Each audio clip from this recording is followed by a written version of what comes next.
What's going on, everybody? Welcome back to Capsules of Cone for yet another installment of Will It Les Paul. And Curtis has brought the freaking wrong guitar again. I don't know why. Have I really? Yes, dude. I keep telling you, this is Will It Les Paul, and that's not the guitar that we're going to compare. It's not even. Listen, it's a high strung. It's not going to work. This is going to be super easy, barely an inconvenience. Roll that bumper. Will It Les Paul! We're back. Episode 3 of Will It Les Paul. I don't know why we're still asking this question, but we're still asking this question. We're going to do it again. I'm sure that it's probably going to Les Paul. They seem like they always Les Paul. But we're asking, will it Les Paul? And today, we've got another pair of Gibson guitars. We're going to use the same Les Paul that we used for episode 2. This is Matt Goldman's 1980 Les Paul Standard. And then we've got one that's super special to me. This is my 2009 Gibson Trini Lopez. So, sort of a 335 thing, but it's got this cool, I don't know what you call it. I guess it's a Firebird headstock. It looks sort of similar to the Firebird. I don't think it's exactly the same, but this guitar has 57 classics in it, Curtis. What? Has 57 classics, so we're going to get a different pickup this time. Well, different pickup being, you mean it's just a different reissue of a PAF pickup? That's what I mean. Okay. Yeah, it's Gibson doing what Gibson does. I just wanted to clarify. Yeah, we got a different version of a PAF style pickup. 57 classics. So.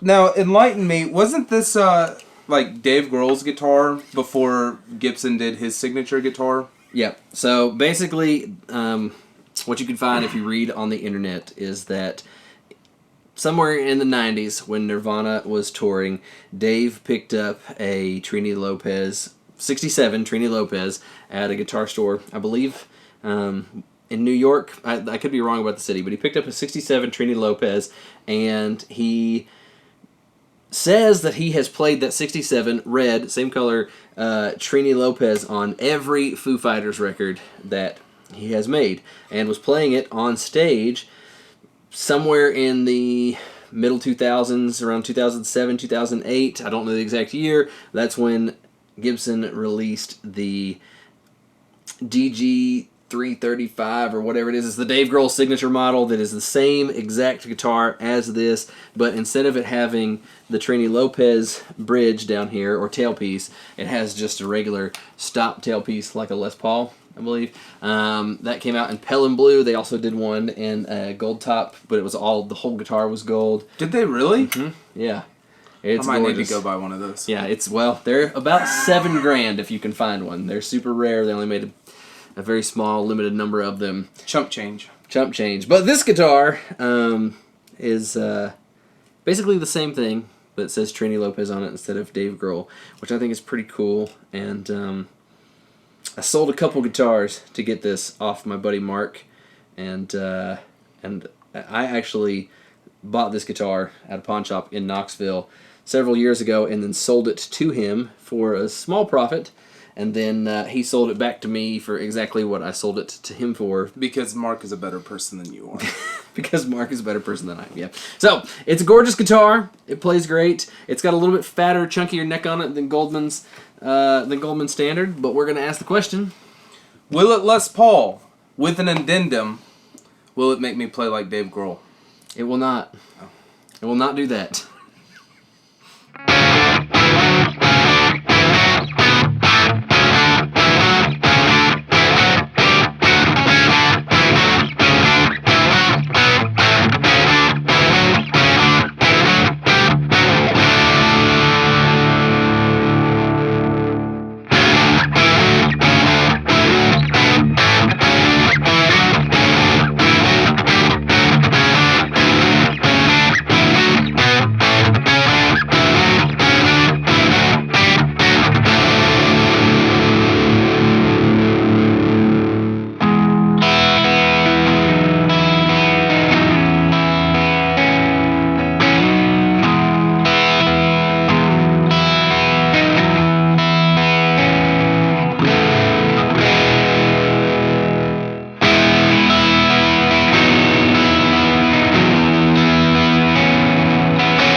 All right, Curtis, Trini Lopez.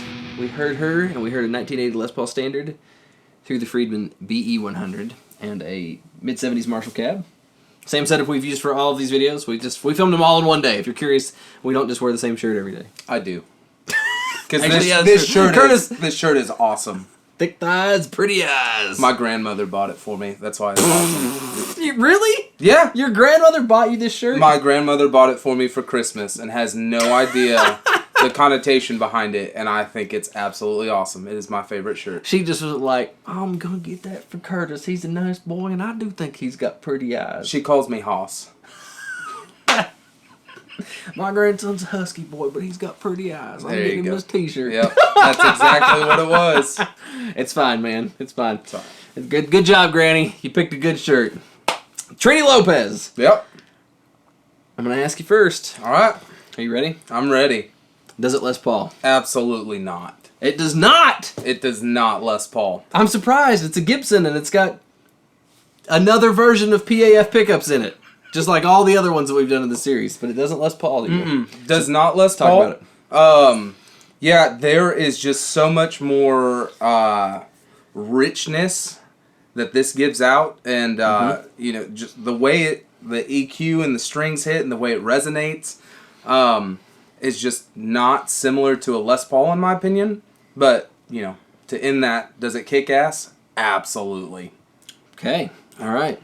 I would say my opinion on all three riffs, I felt the exact same way. When we listened back to them before we filmed this outro bit, and I just felt like, you know, there was maybe that last riff, you know, if that was in a song where it was really dense and there was a lot of guitars, a lot of parts going on, I might have wanted the Les Paul because the low end was for sure tighter on it. But I felt like across the board, every riff that you played, the Trini just had more.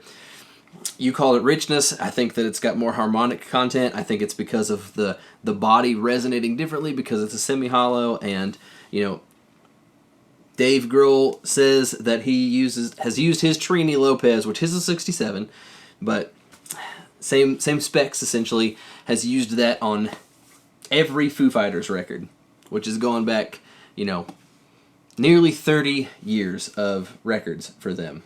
Is it really that long? I think the very first one. I thought it was like late 90s. No, dude, like 94 is the first Foo Fighters record, I believe. I'm gonna look that up. I'm gonna Google that. Well, I could be wrong with that. Maybe it's 96. You want to take a bet of it real quick? We're gonna bet. Yeah, right if it's post camera? 95, you give me the Trini Lopez.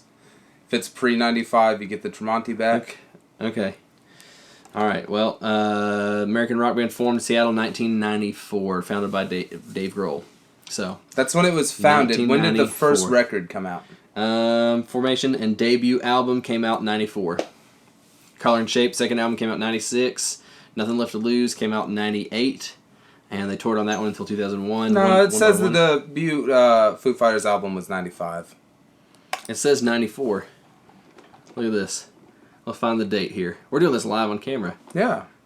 This is music 94, history. he recorded with Robert Lang in October of 94, 15 to 40 songs. So, there we go. So And it did get released in 95, though.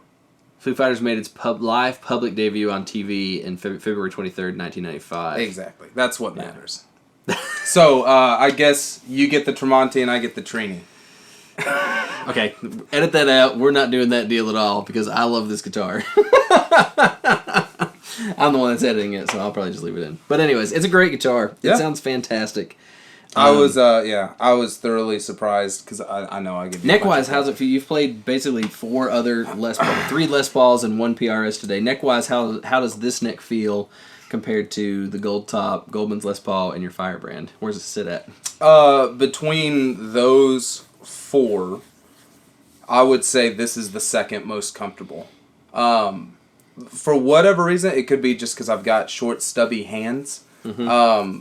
But both Les Paul standards, I felt like I was not struggling because I play guitar for a living, but it was like it just wasn't comfortable. The Firebrand has that low, wide neck that I really like, and then this one, you know, it was actually I was expecting it to be wider. but I really like the layout. It does the taper of it. It does get a little wider and Yeah. chunkier up here. It's really comfortable in the first position. I felt like it was comfortable all the way around. I really liked it. It's my second favorite neck. Yeah. It's not as fat as the gold top. Yeah, which is I do not. The gold top was my least favorite. It has the neck. fattest neck. It's that 50s style neck. It's for sure the fattest neck. Yeah. Goldman's Les Paul is I think his neck is actually sort of similar to your Firebrand. Yeah. But I they're think- like both 1980. So Yeah, I think the Firebrand has wider frets though.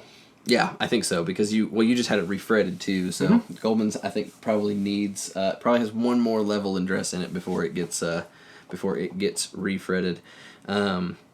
This one, but has probably the I don't know, has probably the tallest frets of all of them. Yes, yeah. So It didn't seem to bother me much though. I felt like I struggled the most with the gold top. yeah, it's definitely the fattest neck for Yeah. sure. This thing sounded great though. I mean, it was just really all three positions. I felt like it was definitely a usable sound. You know, Yeah. obviously we're not testing it in a song. We're not going to all Yeah. that trouble, but it's definitely a cool guitar. I would agree with you. I don't think if we're asking that question, and I think we are. Yeah. Will it Les Paul? I don't think it Les Paul's. I do think it's definitely a humbucker sound. I mean, you're not going to get away from that. It's Yeah. for sure a humbucker sound, but it's an altogether different thing, you know. And I think it would be really cool, you know, especially on doing rock stuff where you've got something that's like two humbuckers and or two guitars, stereo tracked, both humbucker guitars.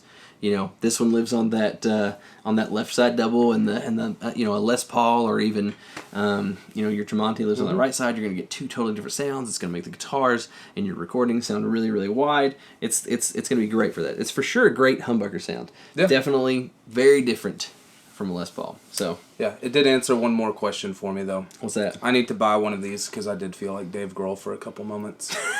Did it make you play Foo Fighters sounding riffs? It did. I mean, listen to the riffs. Like, those are not riffs I normally pull out and play. I felt obligated. This is totally off topic with the question that this video asks, but some months ago, before the pandemic, we played a 86 335 in Knoxville. Yes. And we we talked for a few days And about that. You sort of wanted to buy that back then. Mhm. Do you remember clearly enough? I know it's been about 6 months. That was back in January, February. Yeah. How do you feel about the Trini, which is sort of a 335-y kind of thing? How do you feel about that compared to that 335? Yeah, so that 335 there felt loose in a good way. Like, I could definitely tell it was like an 80s guitar and it had some wear under it. Yeah. And it felt very comfortable. The one thing I noticed, and I was like, well, maybe it just needs a heavier pair of strings, is that, it did feel, sloppy's the wrong word, but it just felt really broken in. Yeah. And I wanted something a little tighter, in the neck when I was playing.